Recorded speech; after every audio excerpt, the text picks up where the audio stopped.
வணக்கம். என் பேர் லக்ஷனா. திருக்குறள் மனிதர்களை தனிச்சிறப்புடையவராக மாற்றுகிறது. என் தலைப்பு: நல்ல நாட்டுக்கு அடையாளம் எவை? ஆய்வறிக்கை.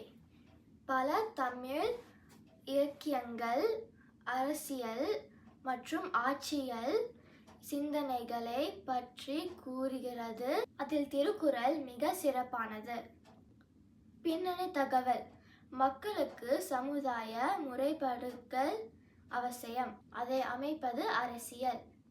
அதை பற்றி திருவள்ளுவர் என்ன சொல்லியிருக்காரு என்று தெரிந்து கொள்ள இந்த ஆராய்ச்சி செய்திருக்கேன். தற்கால தொடர்ச்சி: நாடு நல்லா இருக்க சாதாரண மக்கள்ல இருந்து மன்னர்கள் வரை எல்லாரும் பொறுப்பாக இருக்கணும். வீரபாண்டி கட்டபொம்மன் போன்ற தலைவர்கள் அநீதிக்கு எதிராக போராடினாங்க. பெரியார் போன்ற தலைவர்கள் சமத்துவத்துக்கு போராடினாங்க. சான்று 1. சிலப்பதிகாரம் சட்டத்துக்கு முன்னாடி எல்லாருமே ஒன்று அப்படின்னு கூறுது. திருக்குறள்: தூங்காமை கல்வி துணிவுடைமை இம்மூன்று நீங்கா நில்லனான் பவர்க்கு. பெரும்பொருளால் பெட்டகத்தாகி அருங்கேட்டால் ஆற்ற விளைவது நாடு. சான்று 2.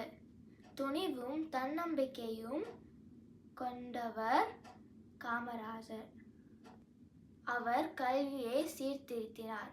அடிமட்ட தலைவர்களுக்கு அதிகாரம் கொடுத்தார். சமூக நீதியை மேற்படுத்தினார். குறுகிய காலத்துல வளர்ந்த ஒரு நாடு கியானா.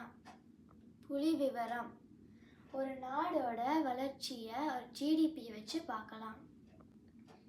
இது உலகத்தின் முதல் 10 நாடுகளுடன் ஜிடிபி. இது இந்தியாவின் 10 வருடங்கள் உடன் ஜிடிபி.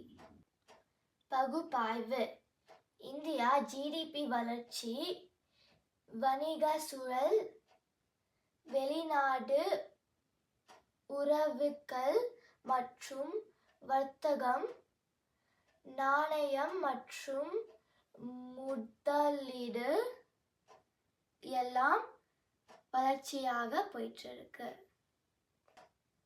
மோசமான தலைமையினால இலங்கை பொருளாதார சிக்கல் சந்திச்சிச்சு. முடிவுரை: நாடு நல்லா இருந்தாதான் வீடு நல்லா இருக்கும். அந்த நாடு நல்லா இருக்க மக்கள்ல இருந்து மன்னர்கள் வரை எல்லாரும் பொறுப்பாக இருக்கணும். நன்றி.